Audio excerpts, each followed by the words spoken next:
Hello, everyone, and welcome to this session, Beyond Divides, this moment in the United States and the possibility of an economy for all. My name is Kate Zarniak, and I'm the co-managing director of the Global Philanthropists Circle here at Synergos. I'm calling in from the native lands of the Awaswas people, now known as Santa Cruz, California. And I would invite you to also share where you're calling in from. And if you know the native lands you occupy, please put that in the chat as well.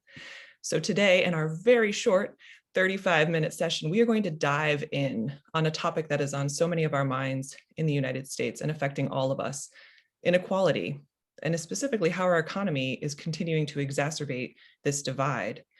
Through the power of storytelling, we are going to hear from two leaders that are working to address this issue and helping create an inclusive economy for all. And we'll then have time to bring your voices and questions into the room. So first, we're going to have Beth Marcus, who is Executive Vice President for Resource Development at LISC, which is one of the nation's largest community development nonprofits. And then we'll also hear from Dr. Angela Jackson, who is Managing Director and lead of the Future of Work initiative at New Profit. And she'll tell us more about the future of work, which seeks to close the career readiness gap for Americans from low-income backgrounds. I do encourage you to read their full bios on the Synergos Global Gathering website because they are both amazing. And thank you for being with us today. So with that, my role is very short, and we're going to now hear their stories. I'm going to turn first to Beth. So let's hear your story, Beth. How can we get to an inclusive economy for all, and what specifically in this moment in the United States presents some opportunities that we may not have seen before? Great, thank you. And thanks to each of you for joining this really important conversation and making time out of your schedule to be part of this. And really a pleasure to be here with you and to have a chance to also share this with Dr. Jackson. So let me talk a little bit about this extraordinary moment from the perspective of LISC, where I've spent the last 15 years of my career working partially initially in a lending role as chief credit officer, and now really focus on bringing in resources in the form of grants, loans, and equity to invest in the United States in historically under-resourced communities. And I share that because I think the perspective I want to talk about partially is the critical importance of access to capital and access to resources in general in the communities where we work, which, just to give you a sense, is across the United States, but in particular in 37 cities where we have local offices who are working with local partners in this work of building a more inclusive economy. I think LISC historically has been on a journey of focusing on approaching this work really through the creation at two levels. One is the creation of assets for communities, and those assets certainly include the people themselves, their sense of agency, their health, their access to housing and access to quality jobs, to arts and schools. But also critical to that, and I think even more so at this moment, or as critical at this moment, I should say, access to the infrastructure of those places. And by the infrastructure today, I really want to also note the organizations, the institutions of those communities, who often are the resources and the place of trust, culturally and otherwise, for the community. For our work and our journey, that they are our delivery system, that they are often along with individuals who we're investing in. So we're investing in those organizations. And just to give you a sense what that's looked like in this extraordinary past 15 months, I think that coming into COVID, we certainly were focused on the disparities in terms of access around wealth and health and opportunity. But COVID certainly in the US laid bare those disparities, and certainly the murder of George Floyd and the racial reckoning that has followed has only brought greater attention and urgency to that issue. And so for LISC, We in particular worked on two fronts that I want to share with you. One was realizing that entrepreneurs who were, especially minority-owned businesses and women-owned businesses, were so severely impacted and often had no safety net for what became shut. Their businesses were shut, their access was over. And we were able to secure resources to support those organizations, again, with a focus specifically on businesses that were operating in historically disadvantaged and under-resourced communities. So often, many studies show the lack of access to capital and the access to technical assistance that those businesses were facing. And so we made a decision to pivot and do something which we had not traditionally done, which was to support, and with grant funding, individual small business owners, both with cash grants of up to $20,000 and to support community organizations who had expertise in business development to support those organizations to serve these entrepreneurs. And that became critically important with a focus on minority and women-owned. So through that, we were able to serve about 12,000 small businesses with those cash grants in a very unrestricted way. If you basically affirmed you were affected by COVID. And what we found was that access was, and the fact that it was unrestricted, I just want to note, which is often very rare in the work that we do, which is so often programmatically and geographically restricted, really important. So a business could make a decision, just to share, some examples of a small female contractor who chose to use money to pay some of her past debt and to use the time before things got busy to finish a license certification that she hadn't had the resources to pay for. For others, it meant keeping individuals on payroll. But that, as well as raising resources for capital for small businesses. And here, I want to talk about the critical importance that we see right now in not using the same traditional tools. And so in terms of access to capital, it means really looking for these small businesses at what are the barriers to them effectively accessing that credit. And are we can't just accept the same kind of money that we've accepted in terms of the way that the money comes to us, and in putting out the money, how are we thinking more broadly?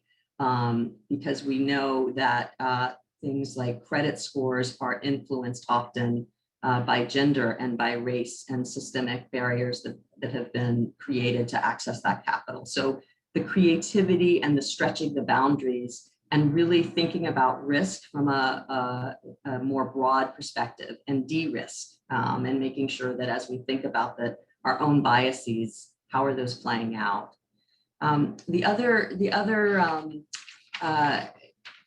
narrative that I want to share with you is how this work also really spoke to community organizations on the ground, often who were also not only challenged to serve their communities, but had their own challenges of infrastructure limitations, right? We're not necessarily ready to go remote. And I think the learning coming out of that was some incredible collaboration that came about. And just to use it as one example, one of the places where we work, LIST works, is in Washington, DC. And there, what we saw was a collaboration between 4 community organizations, all working, many on different issues, some food security, some job access, range of issues, who came together with LISC and the Urban Institute, and to raise money that could be used for $5,500 grants to individual families. Again, rather extraordinary in that it wasn't, it was without strings attached. If you needed to make the decision that you needed to pay rent, you paid rent. If it was to buy food, you bought food. But the bond that was created between those organizations, and then on the research side, even thinking about hiring community individuals to be part of that research gathering on how that work went, was really critical. And I think what that's created a springboard for us is, how do we really continue to think about inclusion as we go forward and hopefully start to come out of and into the recovery, and continue to support that local infrastructure. Because even in a moment, one of the questions I get often asked is, now that the federal government is coming out with a lot of programs, why is philanthropy still necessary? And I would just share that there are many restrictions that come, as excited as we are about those programs, that limit the kinds of what can be done. And that work can't be done without the individual communities themselves being empowered and the infrastructure and support of those organizations. And just one more theme, and I think I'm probably close to time, is I'm often also in dialogue with philanthropy, with individuals and corporations who want to serve the individuals at the end of this work, right?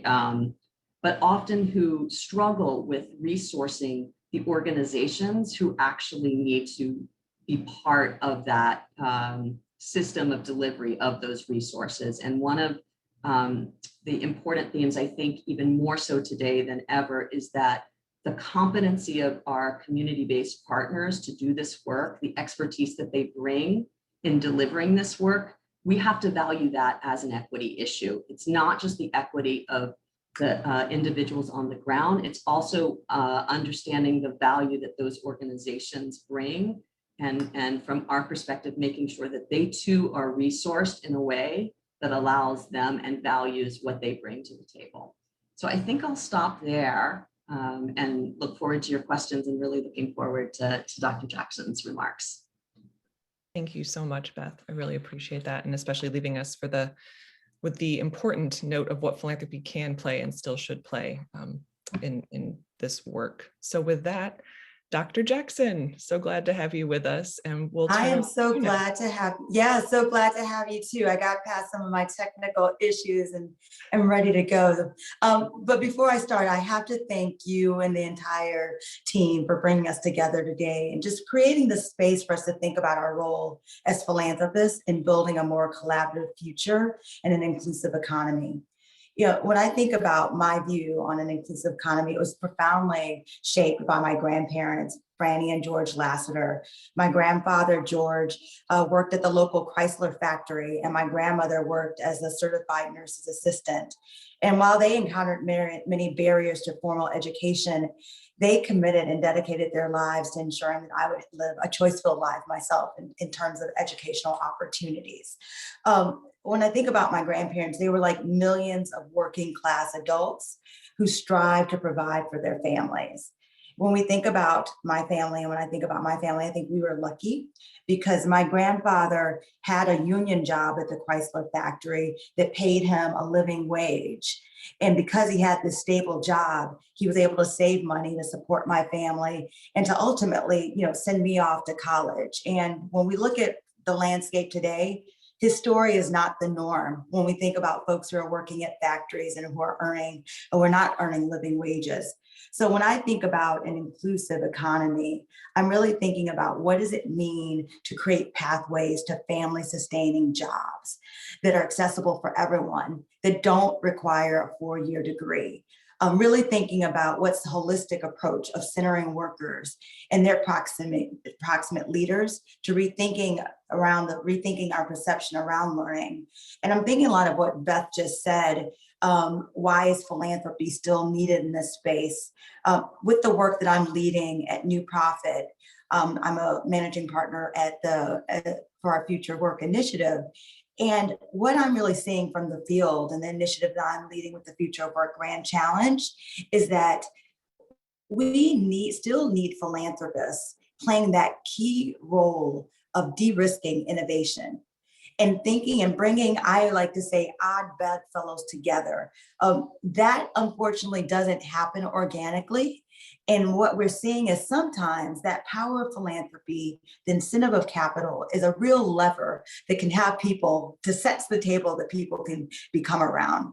When I think about what that means, is that we're creating long-term solutions that work for everyone. And specifically for the Future of Work Grand Challenge, it's most importantly our most marginalized workers.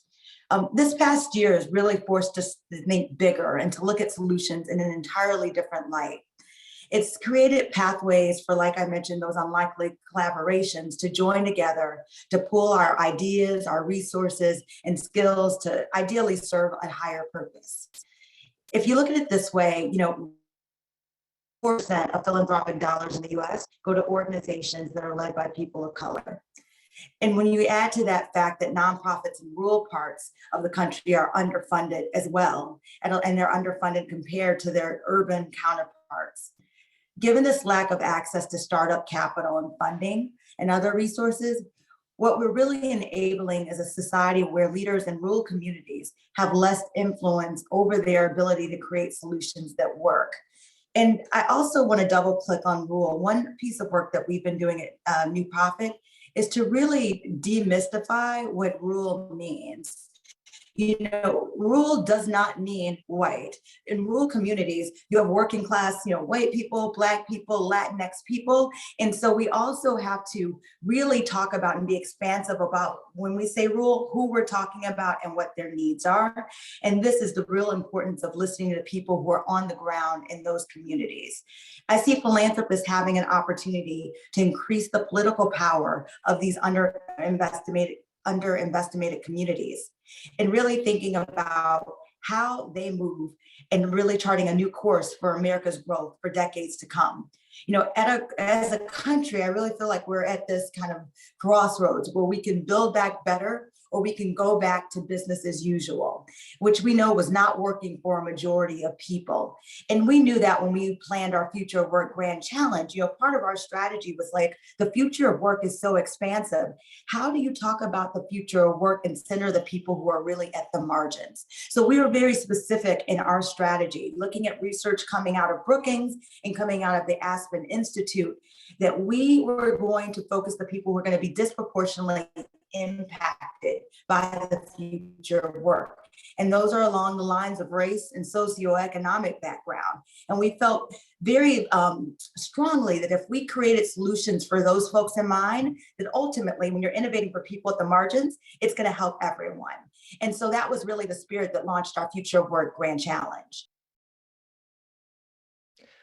I think we might have just lost Dr. Jackson mid in a cliffhanger.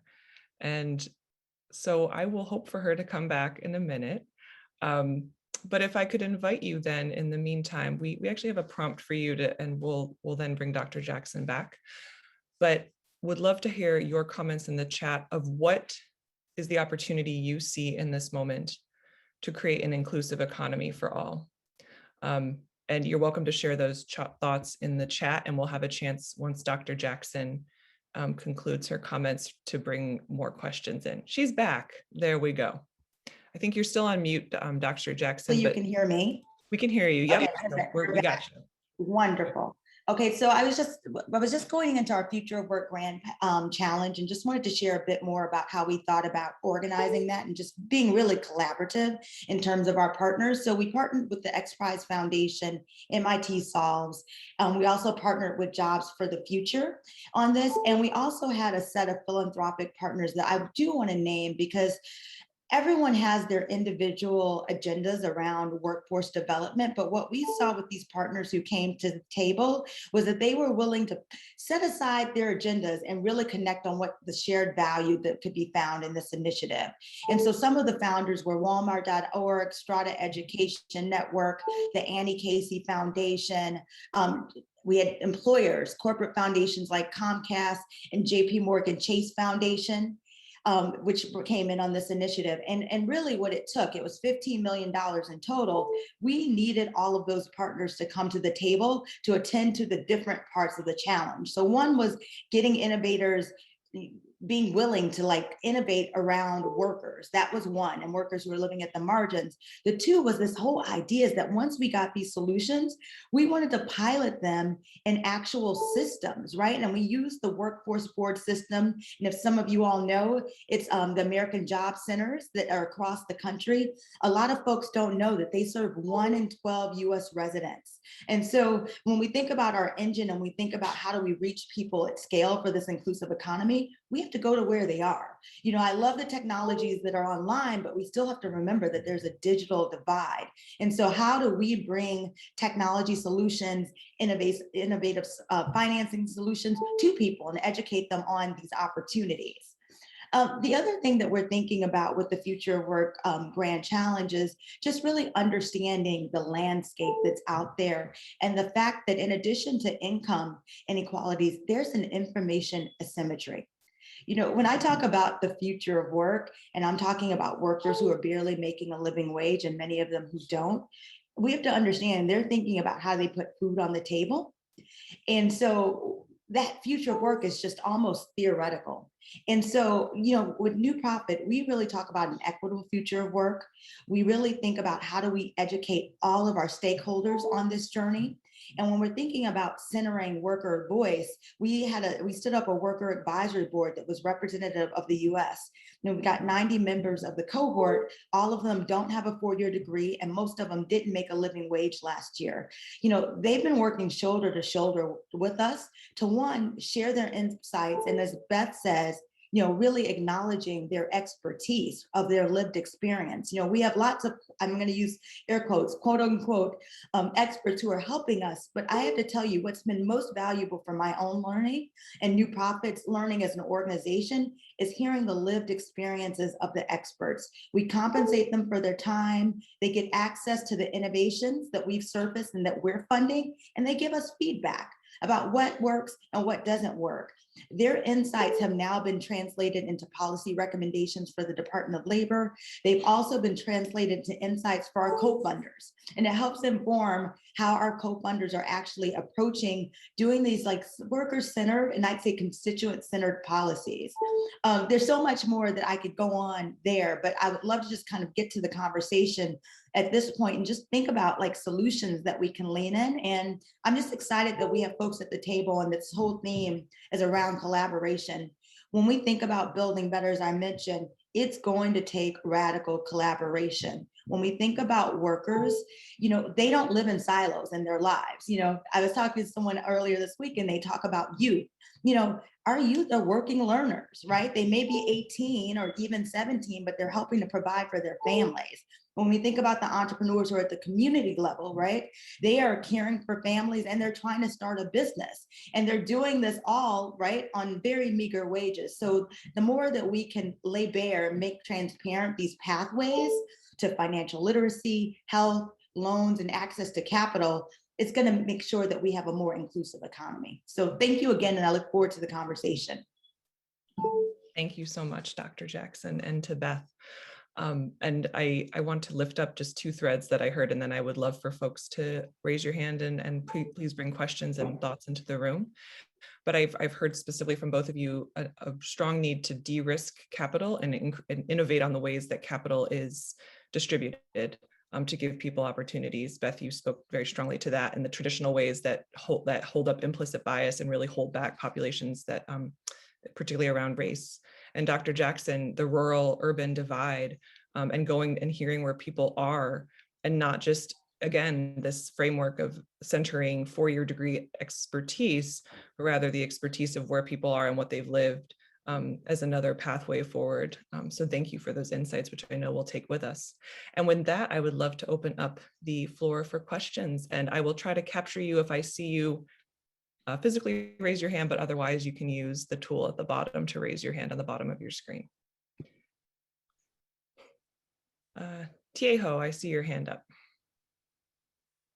So I was just wondering, you know, what efforts do you have in micro accreditations, like these micro sort of certificates that people are offering now? I've noticed that with a lot of workflows that are evolving today with people working remotely, with digital enterprises, people don't have to have a lot of skills, you know, baked into one, where a person would have to learn, you know, project management, accounting, XYZ to get a business degree. But they can get these really siloed skills and earn a living. So I'm just really curious about that as far as the future of work is concerned. Yes, I can take that. that was the whole center of the Future Work Grand Challenge. We thought, how do people obtain the skills of the future? How do they do that when they have busy, complex lives? And how do they do that without incurring debt of going back to get a 4-year degree? So we see that these short burst programs that are 4 to 16 weeks can really be helpful in helping someone gain experience that can open up a job with a higher wage and a pathway to a career with a family sustaining wage. And so I see that more moving in the future, and not just for folks who are living on the margins. I feel like it's going to be the future for all of us. I don't know if you've heard, but I recently read research that the person who's been born that will live to be 150 years old is already on the planet and has been born. And so, and what that means though, right, is that we all are going to have multiple career transitions. And, you know, I've done my doctoral degree. I don't plan on going back anytime soon, but we'll all need opportunities to upskill and reskill. And so I always think it behooves us, right, to think about these programs and how we make them accessible now for folks who are in the margins, but it's actually going to benefit all of us. So a couple of programs I'll just share with you that we're really excited about, and I'll give you an example, because when you say short burst, people say, what does that mean? One is called Charger Help that we were able to surface through the Future Work Grand Challenge. They train people to be electric car charging station technicians. I laugh because, like, I talk about the future of work every day. I didn't even know that was a job, one. Two, I most certainly didn't know it was a job that you could train for in 16 weeks and make upwards of $50 an hour. Right. But there were 2 Black women who started the company because they saw charging stations popping up in their neighborhood in Compton. And so when you think about just tying this all together, you're investing in a proximate leader who saw something in their community that enabled them to now employ people and help them on pathways. And so that's why I get really excited about, you know, investing in proximate leaders. Helen, you talk about the Native American entrepreneurs, but that's the reason. They're creating jobs. They see an opportunity and they're bringing their community along with them. And I think that's the win-win. And how do we train more people at the community level to take advantage of these opportunities as entrepreneurs, but also, right, of the training. And then the credentials will come. I'll just end quickly with that. So we work closely with IBM, with Google, and with an organization called Education Design Lab. We understand that when people do these trainings, they do want a certificate that has some value on the marketplace that they can put on their resumes. So you'll see more in that coming, and all of the solutions that we're working with our challenge, they come with certificates that are known by and recognized by employers. So if I may That's just, can I sorry, Tieho, I just want to give Beth a chance also to contribute. Sure, just those are, thank you. Those are such great examples. And I would just add 2 other notes that where LISC and New Profit actually collaborate also is around addressing barriers that individuals also have to getting to that credentialing. So to the extent there are many community organizations across the country who are working on through resources to help individuals who don't necessarily have the literacy or the math skills, and those barriers needed to be addressed in order to get to even that next level of training, to address those, and can be done in a kind of contextualized learning environment that it can include also understanding digital, knowledge as well that you often now need to know to do just about any job. So I think that those are, go hand in glove. And I think the example that Dr. Jackson shared of that entrepreneur, I think also brings us full circle also to this point of resourcing the creativity of individuals in community. Whether they're social entrepreneurs or traditional nonprofits, so that they can carry out these kinds of enterprises that lead us to stronger, inclusive communities. Thank you so much, Beth and Dr. Jackson, for that. I want to just name that this 35 minutes goes by really fast when we're here. And this really was meant to be a teaser, as a lot of these sessions are meant to spark you to want to learn more, to not leave you with all the answers, but to go forth and think, then how do I help and contribute to this inclusive economy? What can I take away? What can I learn more about? And so to that end, I would strongly encourage you to learn more about the work of LISC and of new profit. My colleague Laura has put both links there. I also hope it's okay to name that in terms of resourcing and the role that philanthropy can play, Dr. Jackson, I think you mentioned the power of unrestricted funding. We learned yesterday that publicly, Mackenzie Scott and Dan Jewett, New Profit was among the new, I don't want to say winners, but recipients of one of their contributions from their $2.6 billion that they gave unrestricted to 250 organizations. And LISC was one of the first recipients in the first round. So it's an incredible testimony to your work and also demonstrates the power of what unrestricted funding can do. And I'm just grateful for the work that you do and will continue to do. And with that, any closing remarks from both of you before we send off and hopefully have more folks get in touch with you as they want to learn more? Beth, anything from you? No, just so appreciative of the conversation and everyone's time, and just look forward to continuing the conversation. Yeah, I think the only thing that I would end with is what you mentioned is around the unrestricted funds. Those are important, but at the root of that, I really think it's about trust. And so when we think about proximate entrepreneurs that we've talked about, building an inclusive economy, just really thinking about like, how do we build relationships, right? So that we can give trust, so that we can follow the guidance and the expertise of the people in the community that, you know, we're aiming to serve. So I just want to thank everyone for this opportunity and being in community. Awesome. Thank you so much. And yes, I lift that up, Dr. Jackson, for sure. So with that, we'll hope to see you again soon, and we'll be in touch also with these links so you can follow up. And thanks so much for being with us today. Have a great day, everyone. Take care.